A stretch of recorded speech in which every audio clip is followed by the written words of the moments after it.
بسم اللہ الرحمن السلام علیکم خواتین و ناول سرخ آنچل آج کلم تانیہ تہر قسط نمبر 16۔ اگلی صبح ہی سالار چلا گیا تھا جب گھر کے ماحول کے تناؤ میں کمی آ گئی تھی مگر نانے کی باتیں شروع ہو گئی تھیں۔ واقعی مدیہ یہ اپنا ذہن کوٹھے پر جاتا رہے، وہ بولیں تو مدیہ شرمندہ سی ہوگی۔ امی جی اب ٹھیک ہو جائے گا سب، یہ لوگ بھلا کون دیکھا ایسے چھوکرے کو، لڑکی مطلب اتنا آوارہ۔ انہوں نے کانوں کو ہاتھ کیا، مامے بھی بیچ بیچ میں لک میں دے لگی جبکہ مدیحہ خاموش ہو گئی۔ سمجھ نہیں آیا کیا جواب دے۔ السلام علیکم۔ نین کو آج دوسرا دن تھا مگر دلہن والی کوئی سچویشن نہیں تھی اس میں۔ اس کے سلام پر صاحب نے جواب دیا، میں تو یہ سوچ رہی ہوں مدیحہ تیرے تو بیٹے سارے ہی ایسے نکلے، بڑا پسند کی چھوکری لے آیا جن کا نہ گھر بار ہمارے معیار کا اور چھوٹا کوٹھے پر جاتا ہے، جبکہ عارض کی تو ہمت ہی پوچھو، بس سالار ہی کچھ درست لگتا ہے۔ نین نے ان کی گفتگو غور سے سنی تھی جو کہ اس کو دیکھ شروع ہو گئی تھی۔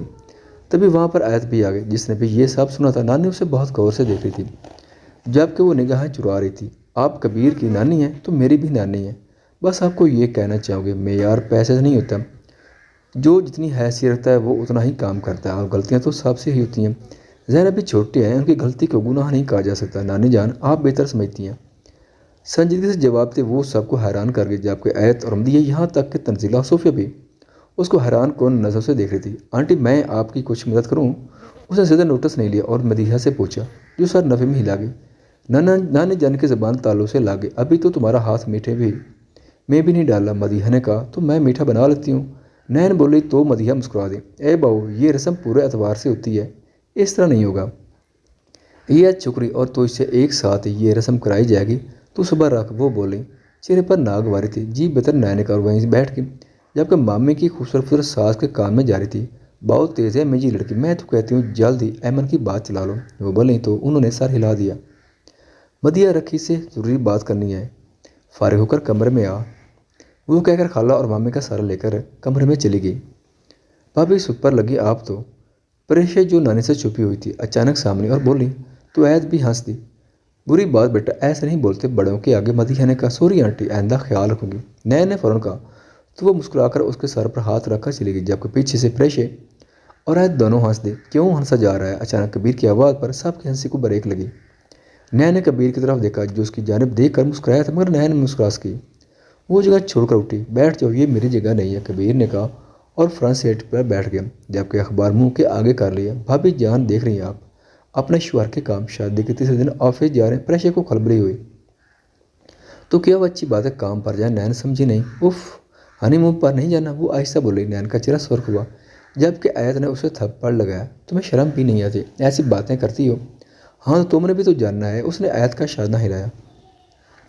انداز شرارتی تھا، بہت بات تمیز ہو۔ آیت نے غصے سے کہا ناشتہ کرو، باتیں کام کرو۔ کبیر کو ان کے بولنے سے ذرا الجھن، تبھی وہ بولا آیت اور پریشے نے منہ بنا لیا۔ نین نے کبیر کا اخبار ہٹایا اور اگر ہمارا بات کا موڈ ہو تو اس نے پوچھا۔ کبیر مسکرا دیا جبکہ پریشے نے منہ میں انڈا رکھتے ہوئے ہنسی روکی اور آیت نے دودھ کا گلاس منہ سے لگایا جبکہ عمل بھی آ گئی تھی۔ تو ناشتہ نہ کر کے بات کر لینا، باتوں سے روکا تو نہیں؟ کبیر نے جواب دیا۔ عارض بھی جلدی سے ریڈی ہو کر نیچے ٹیبل پر آ گیا اور آیت کی طرف دیکھا جو اسے نگاہ نہیں ملا رہی۔ آپ نے تو منہ کو اخبار لگا لی، اب ہم بولنے بھی نہیں، یہ تو غلط بات ہے، بلکہ آپ بھی اخبار رکھ کر ہماری باتوں میں شامل ہوں۔ تحمل سے بولتی، وہ سب کا فیور کرتی۔ کبیر کو اپنی طرف میل کر گئی تھی جبکہ اس نے اخبار فولڈ کر کے رکھ دیا تھا۔ مبارک ہو بھابھی، عارض نے ہاتھ اس کے آگے کیا۔ نین نہ سمجھی اسے اس کو دیکھنے لگی۔ عارض کوئی بکواس ہوئی تو پٹو گے، کبیر جانتا تھا وہ کوئی چٹکلا ہی چھوڑے گا۔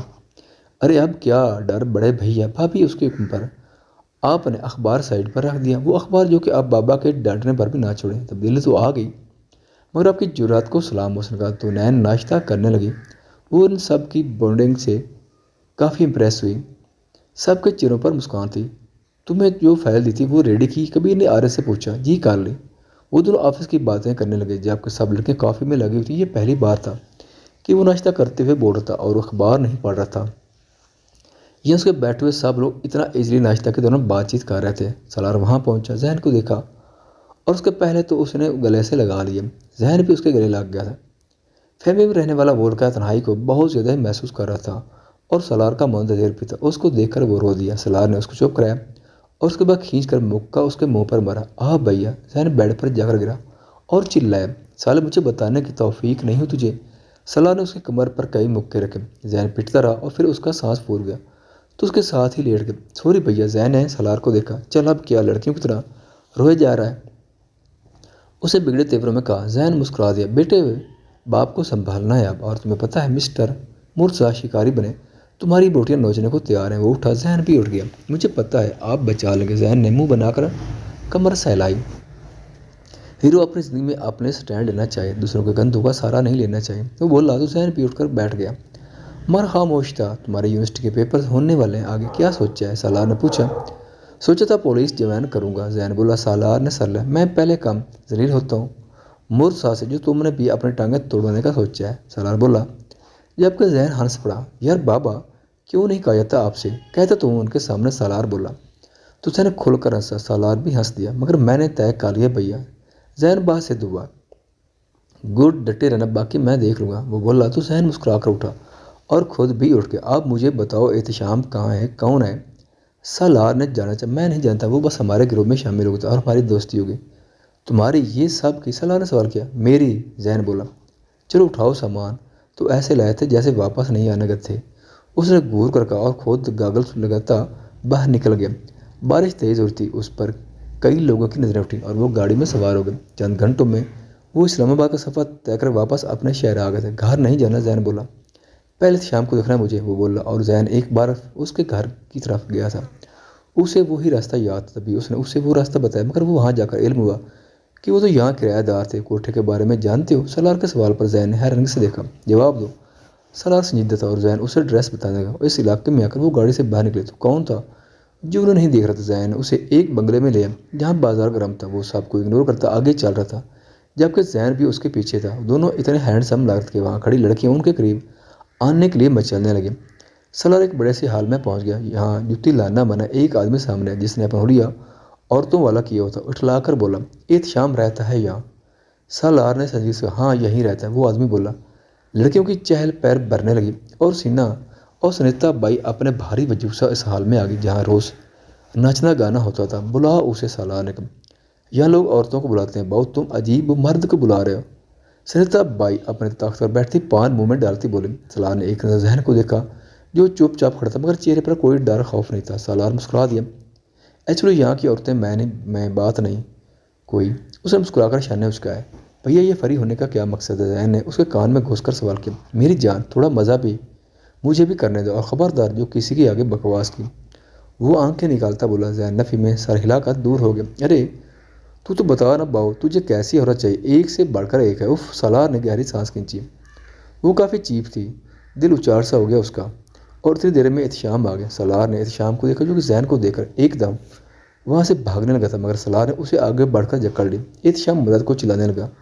سب ایک دم وہاں جمع ہونے لگے جبکہ سالار نے اسے گریبان سے پکڑ بیچ میں پھینکا۔ احتشام اٹھا اور دوبارہ بھاگنے لگا جبکہ دوسری طرف سے زین نے اس کو جکڑ لیا۔ اگر تم نے اس کو زندہ چھوڑ دیا تم نہیں بچو گے مجھ سے۔ سالار نے زین کو دیکھا جو کہ احتشام کو دیکھ کر آگ ببولا ہو گیا تھا۔ اس نے اپنے کیے کی سزا بھگت لی تھی، اب اسے کسی چیز کا خوف نہیں تھا۔ جبکہ احتشام کو دیکھ کر حرم یاد آ گئی۔ کیسے بے بسی سے اس نے اس کو اپنے درندگی کا نشانہ بنایا تھا، اور زین بنا سوچے سمجھے احتشام کو بری طرح پیٹنے لگا۔ اس کے اندر کا غصہ واضح پتہ چل رہا تھا جبکہ سالار نے احتشام کا موبائل اٹھا لیا اور اس کو زمین پر پھینک کر مارا، یعنی سارے ثبوت مٹا دیے۔ احتشام چلایا۔ وہاں کھڑے لوگوں میں کسی میں ضرورت نہیں کہ وہ ان دونوں کو روک سکے۔ زین نے اسے بری طرح مارا تھا۔ سالار آگے بڑھا اور اس کے بال جکڑے۔ تو تم نے اس لڑکی کا ریپ کیا تھا؟ وہ آنکھیں نکالتا بولا۔ نہیں، تمہارے بھائی نے کیا تھا، اور میں پولیس کو سب۔ سالار کا مکہ اس کے منہ پر پڑا جبکہ دوسری طرف سے زین کا۔ سچ بول، زین چلایا۔ احتشام کچھ نہیں بولا۔ سالار نے جیب سے سیل فون نکالا اور پولیس کو کال کی۔ آج تمہارا یہ دھندا بند ہو کر رہ گیا، اس نے کہا جبکہ سنیتا بائی ایک دم اس کے سامنے ہے۔ وہ ایک کم بخت بھونک بھی کہ تو نہیں کیا تھا، کیوں میرے دھندے کو آگ لگاتا ہے؟ وہ احتشام کو مارتی بولی جس نے چیختے ہوئے حامی بھر لے کے حرم کے ساتھ زیادتی اس نے کی۔ سالار نے اس کی بات ریکارڈ کر لی۔ زین نے ایک دم پھر سے غصے سے اس کو پیٹنا شروع کیا۔ غلطی میری ہے، تجھے میں نے دوست سمجھا، تیری باتوں پر عمل کرتا رہا، وہ چلایا جبکہ سالار نے اسے وہاں سے اٹھایا اور زین نے اسے آخری ٹھوکر ماری۔ دونوں وہاں سے نکلتے چلے گئے جبکہ پیچھے احتشام کا قیمہ بن گیا تھا۔ وہ دونوں گھر لوٹے تو سالار کے پی اے کی کال آ گئی۔ اس نے وہ کال پیک کی۔ سر میڈم کی طبیعت نہیں ٹھیک لگ رہی، وہ بولا۔ تو دوائی دو، اس نے بس اتنا ہی کہا۔ سر وہ دروازہ نہیں کھولتی، پی اے بے بسی سے بولا۔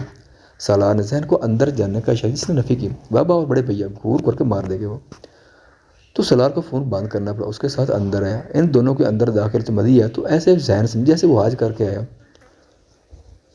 اور رونے لگ، جبکہ سب ذہن سے ملے اور مرزا جانور کہ ذہن نے جلدی سے ان کا ہاتھ تھام لیا۔ پلیز بابا مجھے معاف، میں اگلی بار آپ کو شکایت کا موقع نہیں دوں گا، وہ بول رہا تھا۔ مرزا کچھ تردد کے بعد مان گئے اور ایک بار پھر گھر میں خوشی کی فضا سی گونج اٹھی۔ سالار پیے کہ فون کو پورا کھانے میں مشغول ہو گئے، جبکہ سب کے بیچ بیٹھے عارض کا فون رنگ ہوا ایک نئے طوفان کے ساتھ۔ جنی کی کال دیکھ کر وہ ایک دم ان کے سامنے بیچ سے اٹھ گیا۔ عید نے اس کی جانب دیکھا اور دل جیسے افسردہ ہو گیا، لگتا ہی نہیں تھا وہ شخص کبھی اس کا ہوگا بھی۔ نئے نے بھی یہ نوٹس لیا اور عید کی اداسی کی وجہ جاننے کے لیے وہ بے تاب سی ہو گئی۔ عید تھی ہی اتنی انوسنٹ کہ سب اس کے متوجہ ہوتے، ذہن کی نگاہ عمل سے ملی تھی جس نے اسے مکمل اگنور کیا تھا۔ خواتین و حضرات، چینل پر آنے کا بہت شکریہ۔ اگر ویڈیو پسند آئے تو چینل کو سبسکرائب کریں اور ساتھ ہی بیل کے آئیکن کو لازمی پریس کریں تاکہ آنے والی ویڈیوز کی اپڈیٹ سب سے پہلے آپ تک پہنچ سکیں۔ شکریہ۔